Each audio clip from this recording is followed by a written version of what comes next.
I went from Epic to Mythic within just 80 matches in the season of 36. Also, I had a win rate of 60%, all playing in the solo queue. I had good and bad matches, also some competitive and totally one-sided matches for my side and for the enemy side. As you see here, I play Leslie a lot. I like her play style. And this season, I managed to get 2 Savages, all of them using Leslie. I got some triple kills and MVPs, also some MVP losses.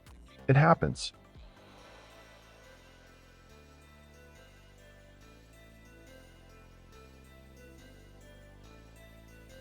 My favorite hero is Natalia, but this season, I played with MM 90% of the time. I played 5 matches with Harley and managed to win all 5 of them. No luck with Hanabi and Beatrix. I lost all the matches I played with those two. I will give you 5 important tips to get you to increase your wins and rank up. Number 1. Vision. For me, there is 2 types of vision. First being map, which simply means the mini-map, and next is screen vision, which indicates what you see on your screen. Let's talk about the mini-map.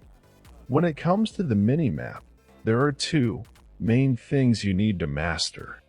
First comes the current situation. You should practice to see the mini-map at least every 2 seconds, which gives you the current position of your allies, enemies.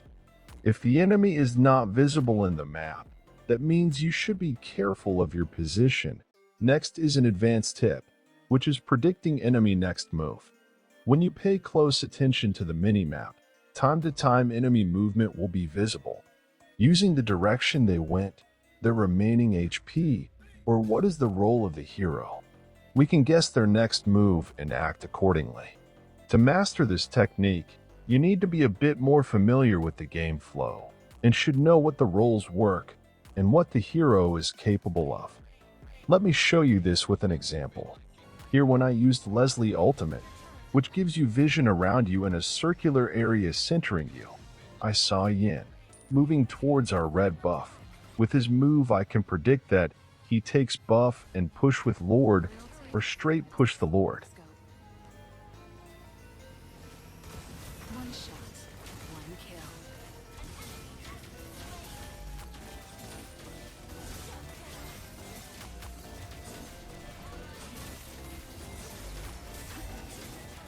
Next, I will talk about what I meant about screen vision.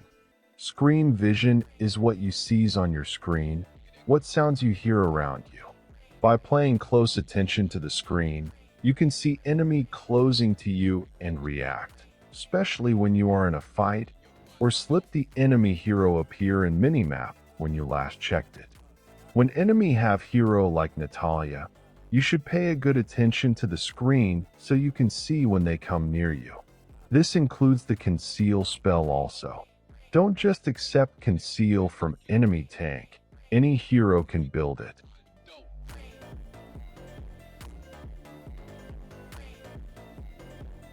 So, when it comes to hearing, it doesn't mean that you should listen to your surrounding.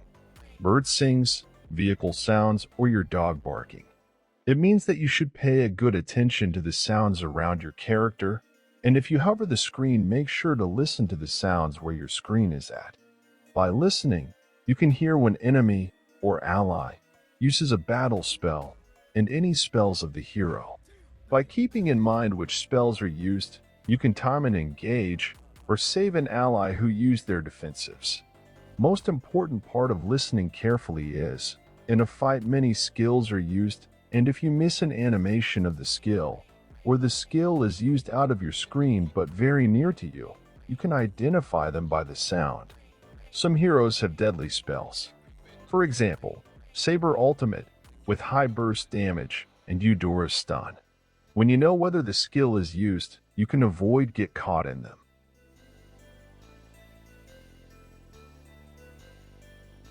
Special mention for the Flicker because it's a crucial escape spell and you can clearly identify the spell with its sound. If your ally is trying to gank your lane and you hear your enemy use flicker, let them know in chat. And with the sound you can identify the flicker. It will stop you from misunderstand it with other dash skills of heroes. Here in this example, I was in a fight and retreating.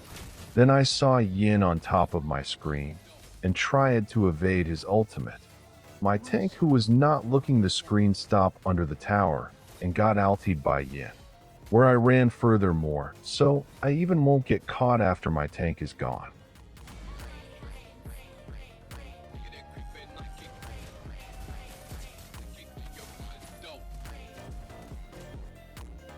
2. Fight or retreat. This section I only talk about engaging and disengaging as you yourself. If you are an assassin and planning to engage, you should make sure that you can safely come back after the kill or doing damage. If the enemy is in a group, better not engage, but just be patient for the right time. If you and Massman or the mage, never take the first engage. Your role is to stay in the back line and do as much as damage. If you're the tank, you should first check where you are ready with your spells, and are you full in HP, then check for allies. Are they nearby? Are their ultimates ready, and do they have enough mana to cast spells before you engage or take the fight? Also check the numbers advantage. If enemy is in upper hand, think twice before engaging. If we have the upper hand, try to take one or two of them before they get back up. If equal in number, either try to bait one of them towards your ally, or try to catch as many as possible with your CC skills. I see most tanks engaging 1v5.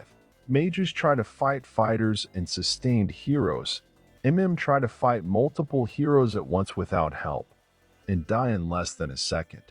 So always check your situation before taking an engage on enemy.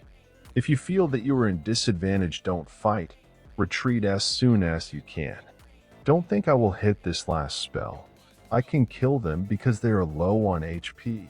If you are outnumbered or you feel you can't win, never engage. If already in a fight, just retreat.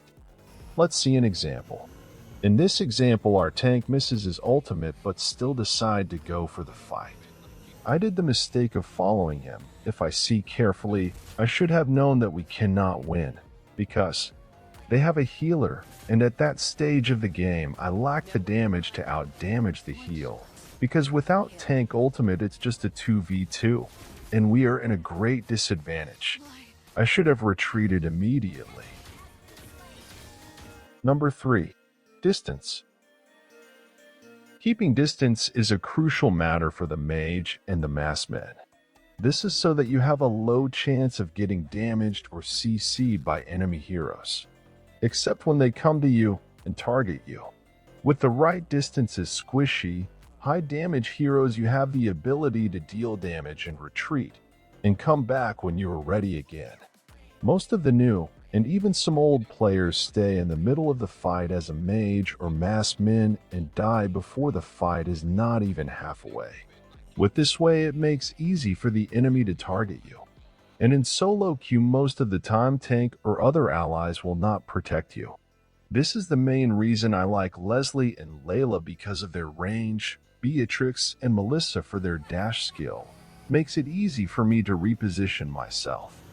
Here in this example, after killing their mage, I took distance from my tank, because their Moskov can ult us and stun both together. But he was right next to us. So with the distance I had, I managed to use my skill 1 on time, so even if he follows me, he cannot target me, because I was invisible. His is the previously used example.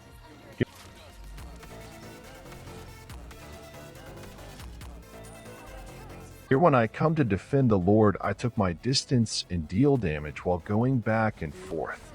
So even there Yin follows me, he was too far away to ult me.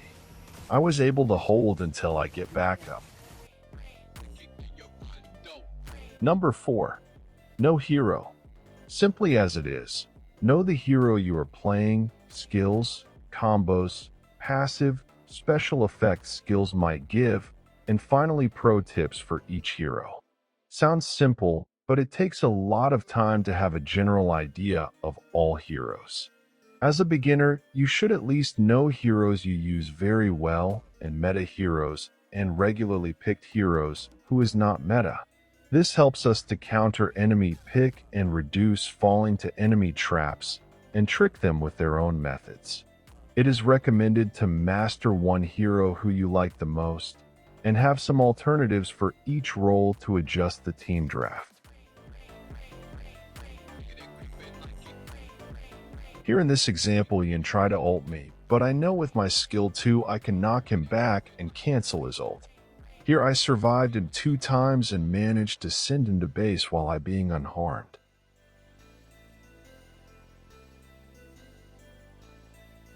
He is lucky that his team knew how to save him from my ult. Moskov's passive allows his auto attack hit piercing the front target and damage the target in the back. In this example where I forgot about his passive and engage on the fight, and I died here as a result.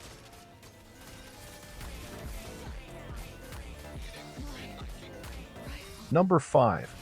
Objectives. Focus on objectives such as Turtle, Lord, Towers, and the base. These are the game's main objectives.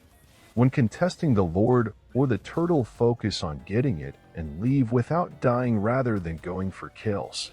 Mostly if you go for the kill, especially if you're the jungler, you will have a high possibility to lose the objective, since enemy junglers steal it and you are not nearby. Same goes for the turrets. When your minion wave is under their tower and many enemy heroes are visible in the map, go push the tower with the minions. Towers open the area which you can access to ambush enemies, and reducing the spots enemy can be safe. Finally, the base.